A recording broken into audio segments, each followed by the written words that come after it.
नहमदुहु व नसल्ली अला रसूलिल करीम अम्मा बाद।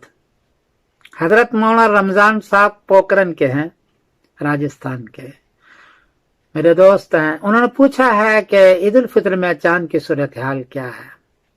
जवाबन अर्ज है कि 1 मई बरोज एतवार को इंडिया में चांद को चाहिए 6 डिग्री, बर्मा में चांद को चाहिए 6 डिग्री, बांग्लादेश में चांद को चाहिए 6 डिग्री, कराची में चांद को चाहिए 6 डिग्री, पेशावर में चांद को चाहिए 6 डिग्री और नेपाल में भी चांद को चाहिए है 6 डिग्री।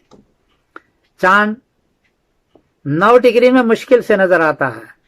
10 डिग्री हो तो रुयत आमा होती है। यहाँ 6 डिग्री है, चांद नजर नहीं आएगा, इसका ख्याल रखें आप। 2 मई बरोजे पीर को इंडिया में चांद को चाहिए 18 डिग्री, बर्मा में चांद को चाहिए 17 डिग्री, बांग्लादेश में चांद को चाहिए 17 डिग्री, कराची में चांद को चाहिए 18 डिग्री, पेशावर में चांद को चाहिए 17 डिग्री और नेपाल में चांद को चाहिए 17 डिग्री।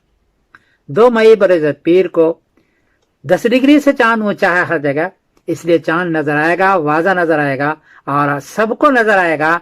और 3 मई बरोजे मंगल को ईद उल फितर होगी इंशाअल्लाह। मैं आपको ईद की मुबारकबादी पहले से दे देता हूँ।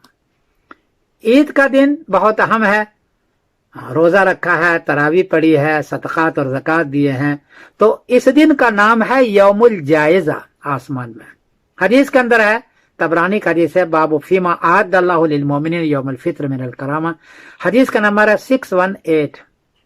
इस हदीस के अंदर है कि जब ईद का दिन होता है तो फरिश्ते हर रास्ते पर खड़े हो जाते हैं और कहते हैं कि तुमने ये सब काम किया है ईद का, इसलिए अल्लाह तबारक तआला की जानिब से आता है कद गफरतु ज़ुनूबकुम कुल्लहा, तुम्हारे सारे गुनाहों को हमने माफ कर दिया, सारे गुनाहों को। तो अगर किसी ने अभी तक तौबा नहीं किया है या गुनाह कर चुका है तो ये दिन कम से कम आखिरी दिन है ईद के दिन। ईद की नमाज से पहले या ईद की नमाज तक आप अपने गुनाहों से माफी कर लें तो अल्लाह ताला फरमाते हैं गफरतु ज़ुनूबकुम कुल्लहा, तुम्हारे सारे गुनाह को माफ कर देते हैं।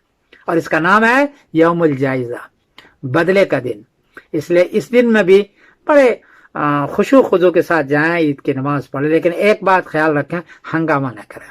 एक रास्ते से जाएं, दूसरे रास्ते से आएं, ताकि सड़क पर भीड़ न हो जाए, गैर मुस्लिम को या किसी और को तकलीफ न हो जाए, इसका ख्याल रखें। हंगामा न हो, खुशो खुशो के साथ नमाज पढ़ें और अल्लाह से मांगे कि अल्लाह ताला हमें सारे चीजों का बदला अता फरमाए।